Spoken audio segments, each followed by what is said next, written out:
Welcome to Aging in Place Strategies and Answers with Linda Priaulx.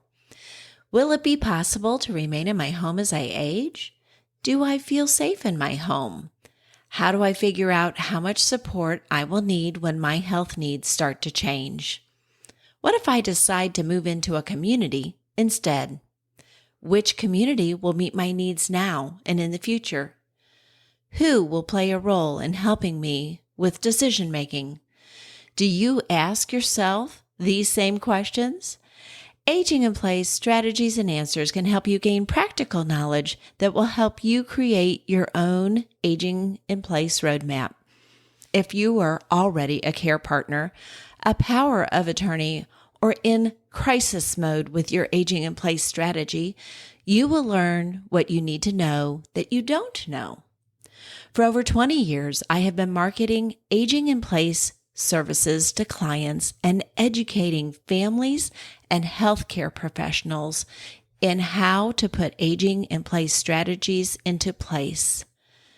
When you utilize aging in place, you are allowed to choose where you want to live and make those decisions so that you can retain your quality of life.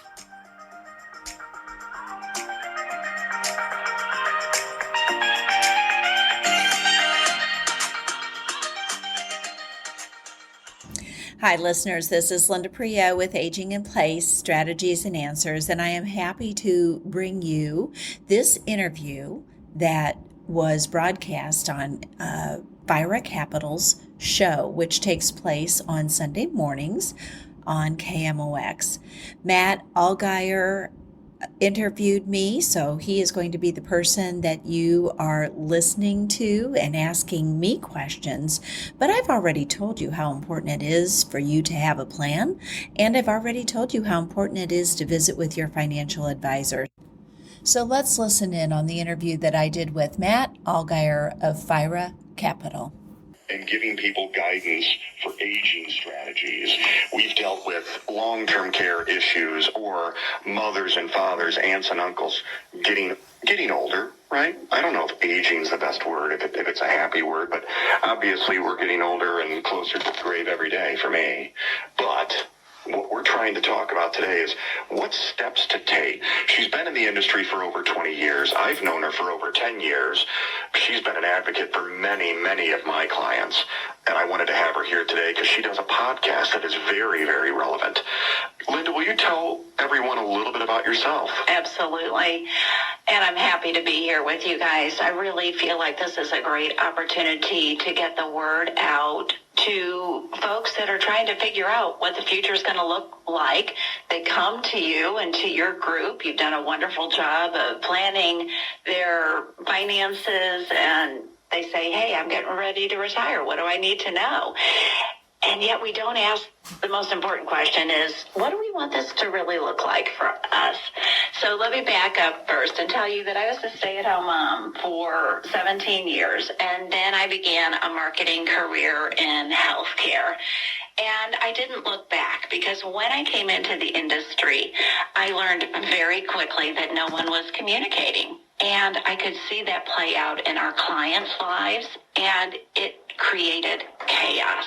And I just had to say there was a better way. So we really tried to utilize non-medical services and medical services to come together as one on behalf of the client. And so I was in charge of educating healthcare professionals, physicians. I was in charge of educating social workers, and that's why I approach my marketing. And I know you do the very same thing here at Fyra. You approach it from the point that I will be able to make a good decision if you educate me. Linda has always been extremely proactive. She's in an industry where it is constantly changing, and if you are not proactive, if you are simply reactive, you get the feeling when you walk into our office to do your planning and you say, Mom may be going into a home. I don't know what to do. My brother may take her or him or whatever it is. but there's not really a plan. The plan is more of an emergency plan, kind of pulling the cord on the chute, not knowing what to do. And as often as I want to be able to help with this, I do know a lot about the products therein that can help in these sorts of times. But Linda she really knows her stuff. And having an advocate for you as you or your parents or your aunts or uncles, someone close to you is going through this process, it allows you to be proactive and make decisions based upon education and not make decisions based upon fear of not making a decision. So, Linda, let's start with this. What is aging in place? Great question. What is it? It allows you to create a plan where you would like to age at home, in your home. And we want to do that safely, and we want to do that independently. And as you age in place, you may have to use your Medicare covered services, the doctor, possibly home health, possibly hospice. You're going to have to utilize your financial plan that you've been working on. You need to utilize professional guidance through your attorney. But you get to choose what that plan's going to look like. And we all know and have seen and experienced how as you age, you might need to get some services at your home. Services for home maintenance, services for lawn and snow removal, services they're called non-medical home care services, which is the world I've dealt in the last 20 plus years. And that is really, help with dressing and grooming and bathing, might be some mobility assistance, might be medication reminders. It could be light housekeeping and laundry and errands and transportation or respite care for your full-time caregiver. So aging in place is a plan of action, and it is what you want it to look like, so that the goal is of maintaining your dignity and a quality of life that you have enjoyed. And my quality of life is going to be different than yours, just because we have different goals. Just like each client that you talk to, they have different goals. So it's really you, all about you. And less than 20% of the population is actually going to move into a higher level of care. And since COVID, why do we want to be in a community? Why do we? But that may be just exactly what you want to do. So that's okay. Yeah, a lot of people don't know, what is a community? Do I have to go to the community? Can I be an independent living in the same area in that community? Here's the thing. Another situation that could be slightly different for everyone is I'm one of 6 children, and I'm sure that my children will go through this with my wife in the future. She is younger than I, but when my father was going through this process, he wouldn't speak with any of us. My little brother, he lived in Kansas City at the time, and what was really ironic was my father wouldn't tell anybody what he needed. He would always say, I'm as strong as an ox. I went to the doctor, he said, I'm great. We knew he wasn't great. But when my little brother came in, he knew my dad's mobility issues, and my dad would talk to him about them, thinking that he wouldn't say anything to those that lived in town because he didn't want anybody to look at him differently. He wanted his dignity. Right? He wanted to feel as though he was still as strong as he always was. And that generation, and I'm generalizing here, but that generation was so strong that any sign, you can't drive anymore, or it's not as easy, you may need a walker, we might need to widen this hallway, whatever it is, any of those types of things would cause him to immediately say, nope, I don't need any of that. And he would totally disregard it, not allowing him, let me know if this is right, Linda, but not allowing him to age in place. Right. If you're not going to listen to yourself and your own body, somebody else will end up taking care of you. And normally, and when I would say this to people all the time, if you don't make the decisions, someone will make them for you. Whether it's a child, your spouse, they're the ones that are going to make the decision, so you might as well plan for it. Absolutely. And so, Matt, as you mentioned, I have been in this career for 20 plus years, and then decided that I wanted to give back. And so what I did in my company when I started it is I decided to start a podcast. And the name of the podcast, and you can find me wherever you find podcasts, is Aging in Place, Strategies and Answers. And I deal with that very early on in one of my podcasts, is that we talk to people in my career. I've talked to people like that. I've talked to adult children who say, I want a plan. My parent doesn't. Or my father who said, literally said, you can buckle me up in my recliner. I'm never leaving. Yeah. I don't ever want to leave this house. But then what did he do? He failed to plan. He said, I don't want to leave this house, but he ended the conversation there. He didn't continue by saying, what changes would I need to make to be able to age in place at this home?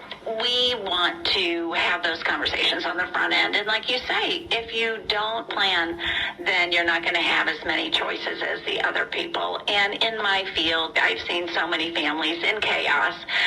I was just in a meeting this morning, and it was one of those conversations where hospice has been called in. There are no legal documents. The family is not up to speed with what the wishes are of the person who's now on hospice. The person who is on hospice doesn't think they're dying. And how do you make sense in a situation like that? And we all get it. Sometimes life happens and we don't get to plan. But I have clients who tell me, well, my adult kids will know what to do. And that's funny because they're calling us. They're trying to figure it out. Hey, Mom and Dad said we'd know what to do, but we don't know what to do. Can you help us figure this out? Almost like they've been through it before. They're like, my kids would know what to do. And the kid's like, wait a minute, this is the first time that I've dealt with this. And the last thing they want to do, especially in a family with more than one child, is I can tell you this from experience.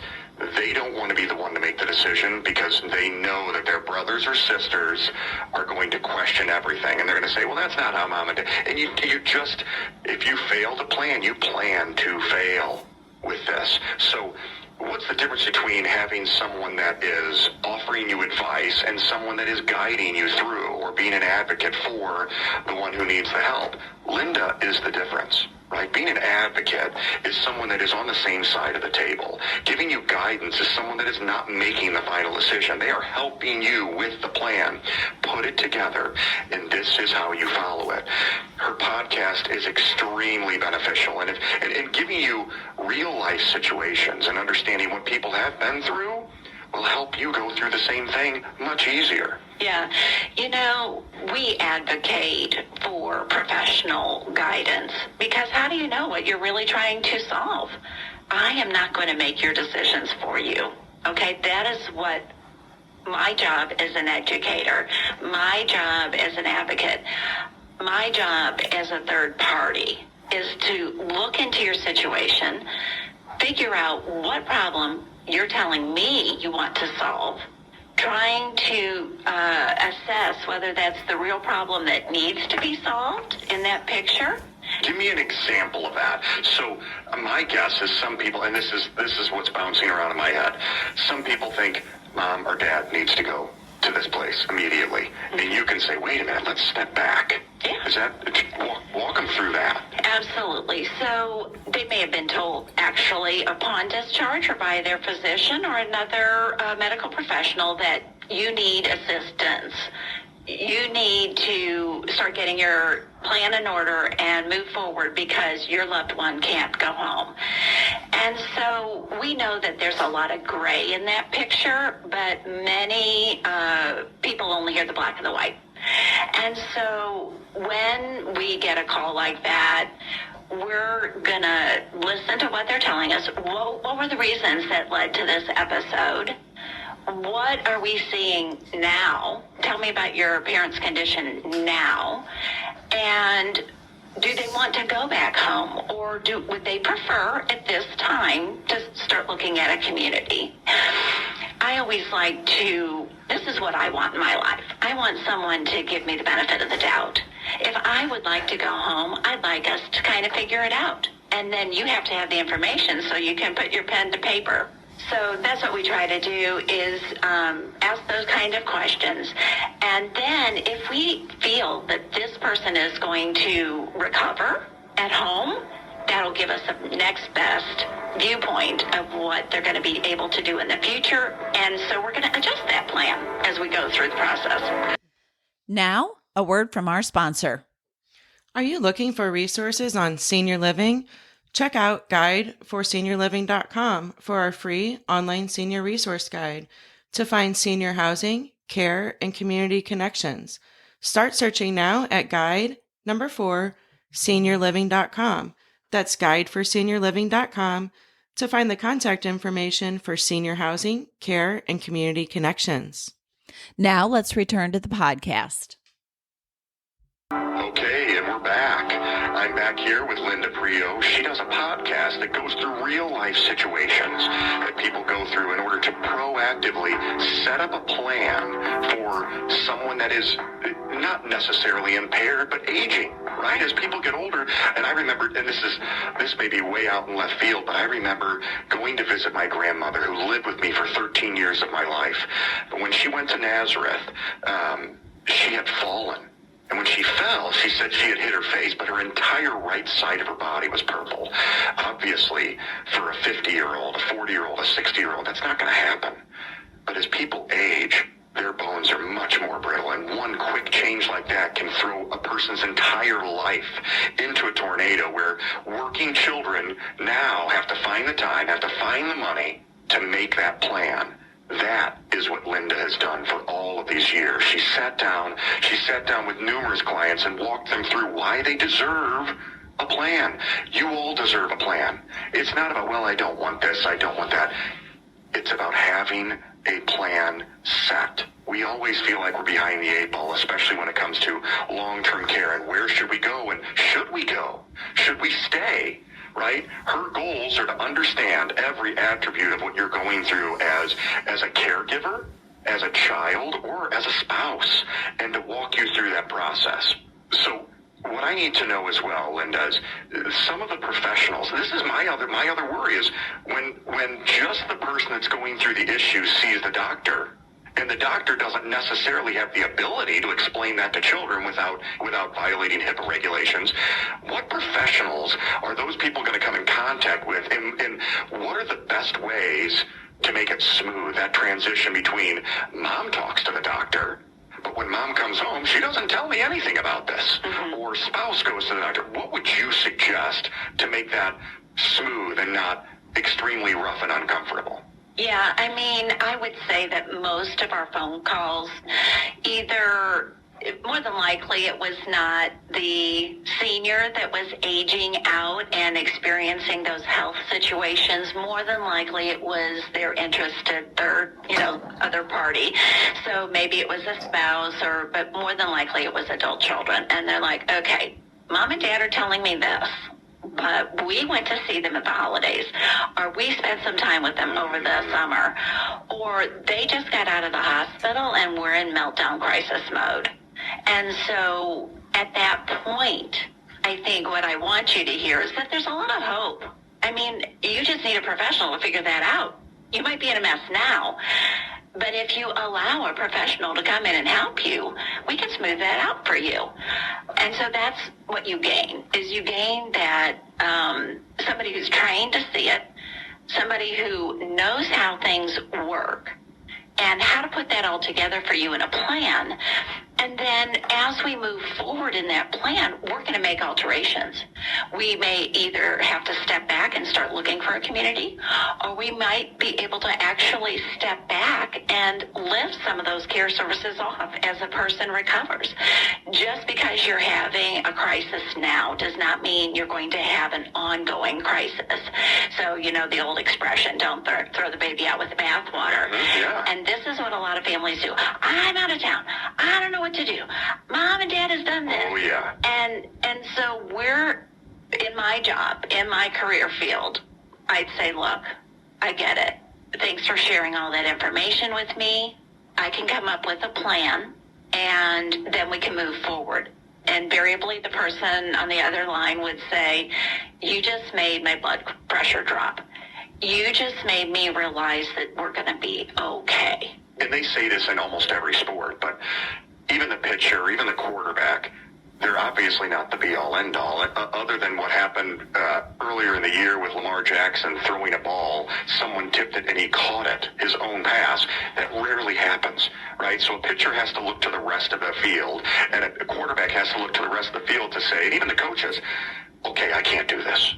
You know what they say about presidents? The smartest presidents are the ones that put people around them that knew a lot about things that they didn't know a lot about. So we surround ourselves in this industry with professionals in other parts so that they can come and help our clients through different processes so that they're not reactive. We have a lot of clients that have a lot of things to say about where their parents or their spouses will end up.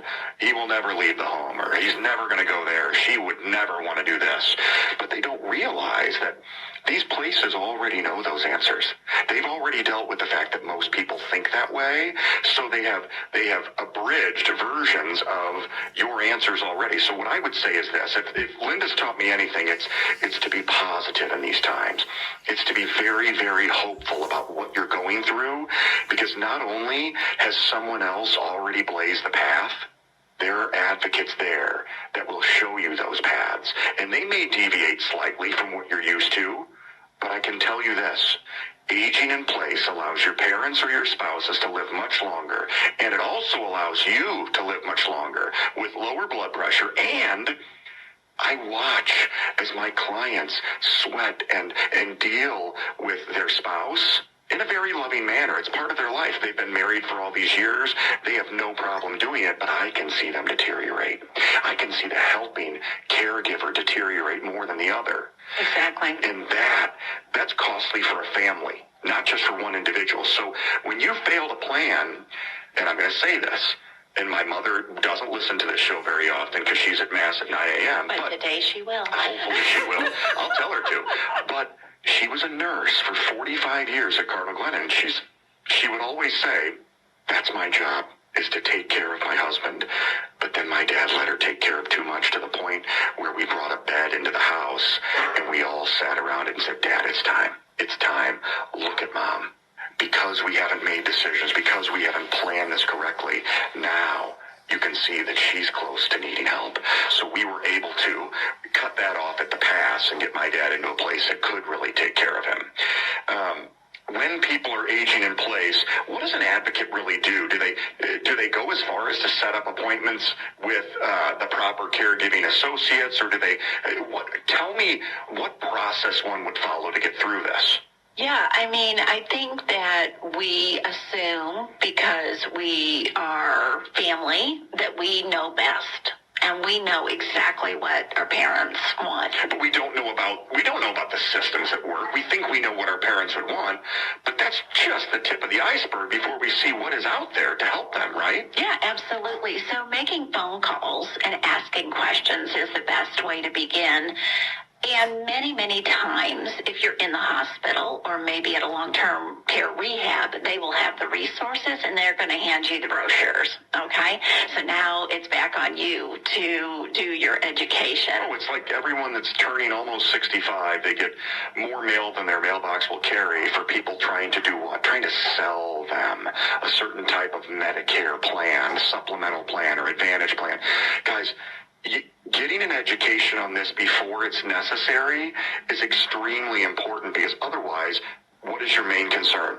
Everybody's quiet. Everybody that's driving or that is home is quiet about this, but I will call it out. Cost. What is my coverage? What kind of coverage does Medicare provide for? And is that going to be the line that's drawn on how well Mom and Dad are taken care of, or how well my spouse is taken care of?